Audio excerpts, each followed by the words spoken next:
Okay, this will be our last question for the day. Um, I chuckle at this because I still remember today the first time I ever read this, the verse in, I think it was Matthew 21:12 in the New Testament, where Jesus had, made this cord, this cat of nine tails I envisioned, and he went and started whipping everybody in the synagogue, flipping over tables. And so this next question revolves around that. Was Jesus an Essene, a peaceful Essene, or was he one of the zealots? And there's, most of the writings about him seem to be peaceful, but then you see areas here, and then some comments that he makes throughout the New Testament. What do you suppose the real case is there? Who was the real Jesus? The reason why serious people pause is that we have no contemporaneous historians who are not Christians that wrote one word about him. We have nothing. All we have is Christian literature written by highly literate Christians during the second half of the first century. That's all we have. We have nothing. We have nothing from non-Christian sources during the first century. And what we find in Josephus was born in 37, so he wasn't a contemporary. What we find in Antiquities 1833 is an interpolated nonsensical. Josephus wasn't there. The problem in asking answer, I want to answer the question, and the problem is that the information isn't there. I want to make this very clear. I'm not trying to scoot the question, but I also don't want to make up stuff. And a lot of people, you can go on Amazon and go, The Quest for the Real Jesus. It was the reason why there's thousands of books on this, is why no one could figure it out. But there's 5,000 books on, 500,000 books on who's the real Jesus. And you have scholars, who gather, New Testament scholars who gather and use colored things to put into a box saying what they think is in the Christian Bible likely to have happened, less likely to have happened. And the answer is that people don't know because we don't have sources. We have nothing. So the question, the only thing that we can do, the only thing that a historian can do is say, okay, we have to have some postulate. You'll always find any historian say, okay, we have to grant something. We don't have to do anything. You could be a mythicist if you want to and just say he never existed. It's a composite personality. You're free to do that. I mean that. But if you want to, so what people do who are not, if you're a Christian, you're just going to read the New Testament and say, I believe it. Fine, but that's circular reasoning. You can read the Bhagavad Gita and follow Krishna. Is what Christians do is what scholars will do is they'll say, okay, do we have anything that's axiomatic? Is there anything that we could say reasonably that probably did happen? And this is the way it works, okay? And then it's just a reverse engineering of this. So what postulate? What can we advance that is reasonably irrefutable? I don't say this is true. I'm not. I'm just saying this is how it's done. We as religious Jews are not interested in this. We could care less if he was crucified or not crucified. It doesn't make a difference. The question is he the fulfillment of what is described in Isaiah and in Jeremiah? And if he isn't, it doesn't make a difference if he worked in a gas station in New Jersey filling up tanks.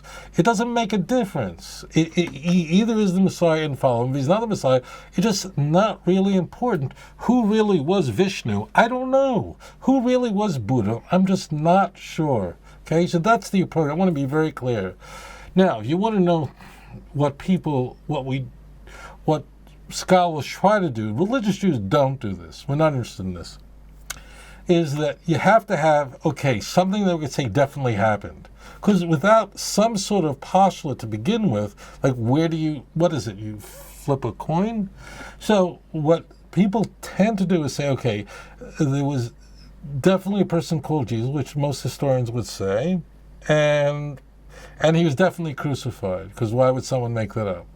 Now, if you accept that, you can then reverse engineer from there and go, okay, why would someone be crucified?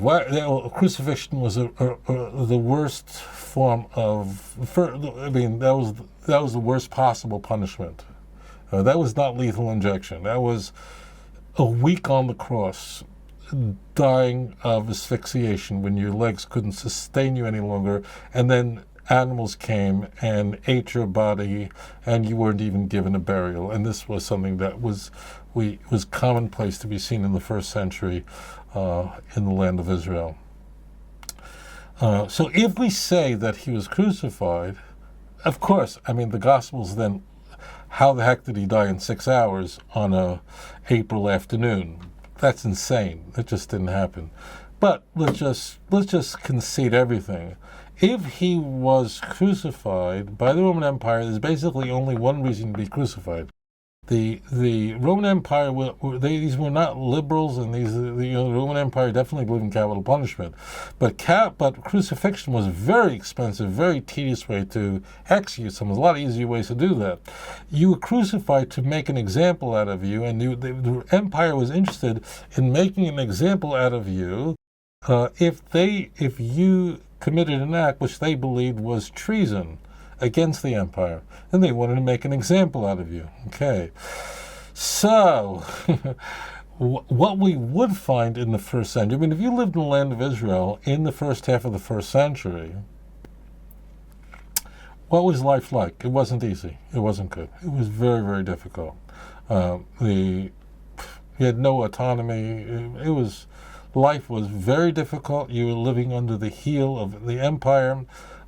You were done with Herod the Great by 4 BCE. Then you had his son, Herod Archelaus, a nut job, 6. Yeah, you had Caligula from 37 to 41. It was just bad and getting worse and worse. So if you were executed, it means that you were saying that the empire is going to come to an end. Now, at that time, if you were running around preaching anything to anyone, if you were a Jew saying something and you had anything to say, your message had to have this, or you'd be told to go home. And the message had to be the following. Your message had to contain this.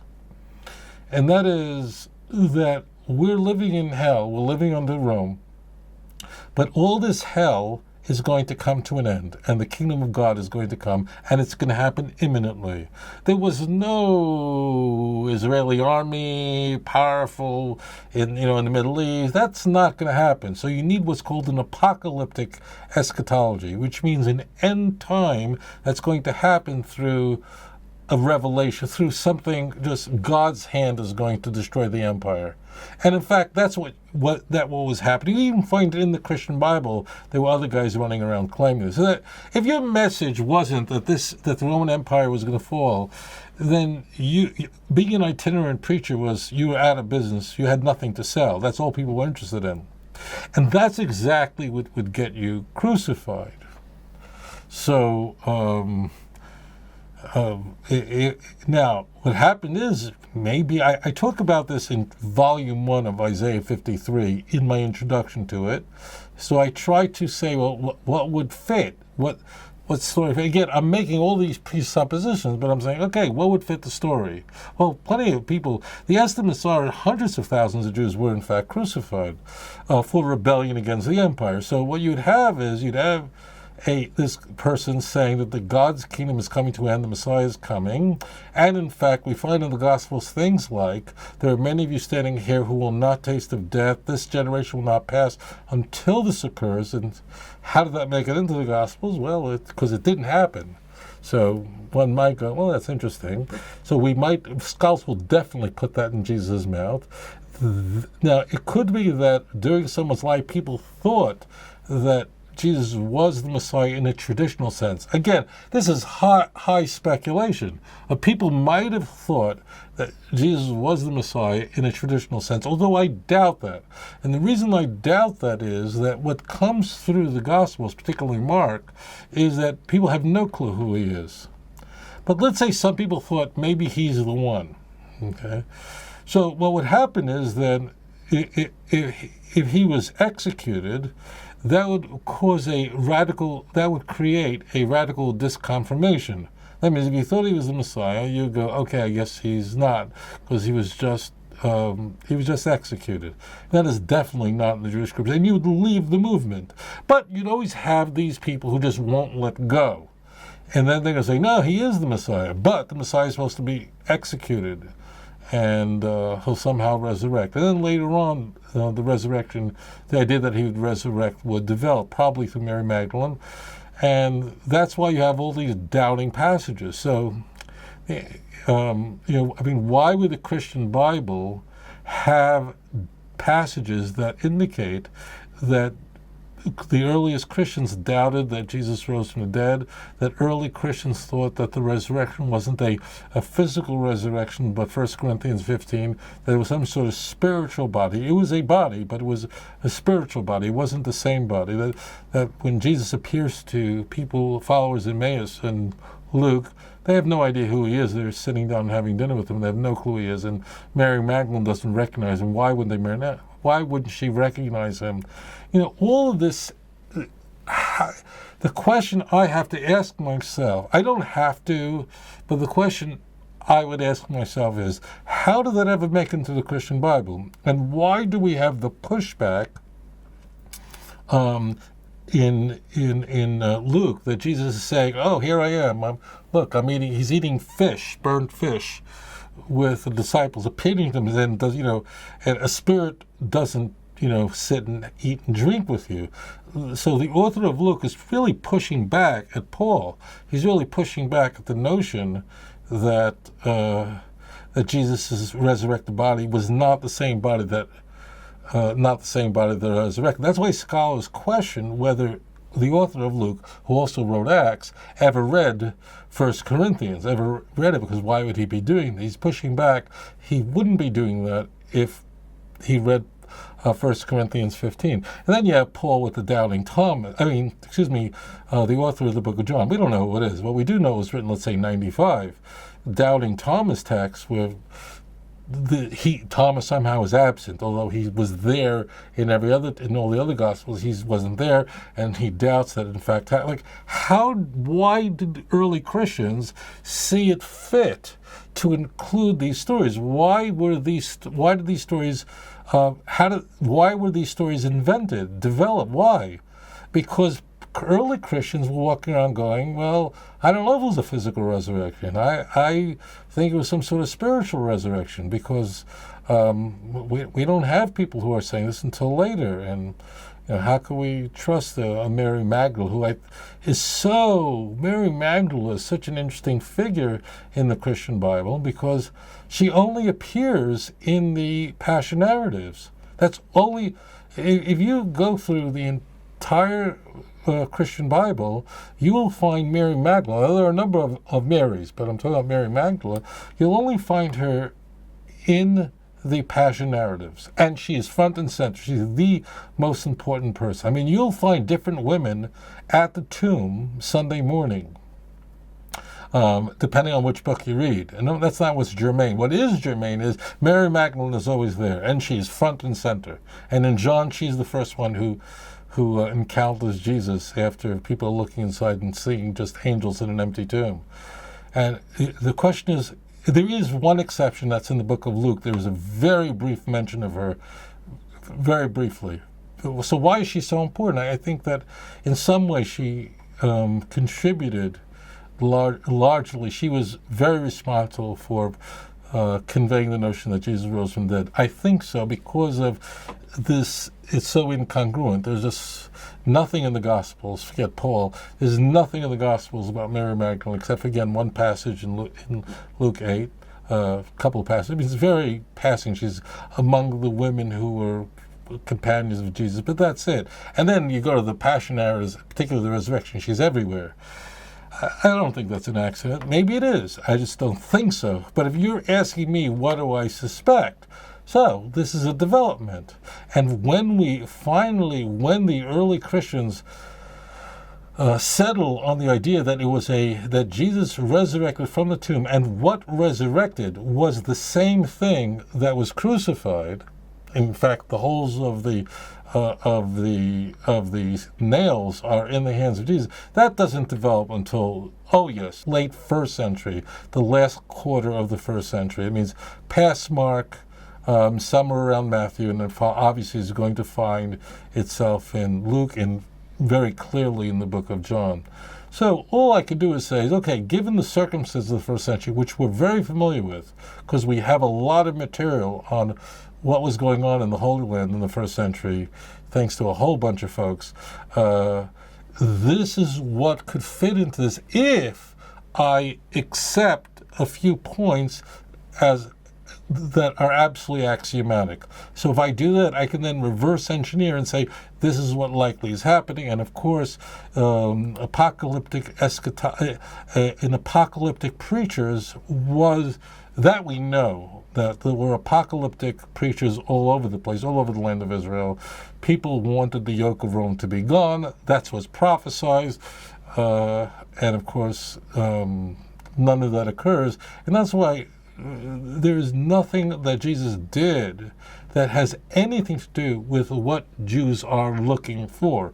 That's why the overwhelming number of Jewish people said, it'd be great to have a Messiah in the first century. We sure can use it, but we're certain that Jesus was not it, and we're willing to die for this belief. And many untold numbers of Jews, in fact, gave their life.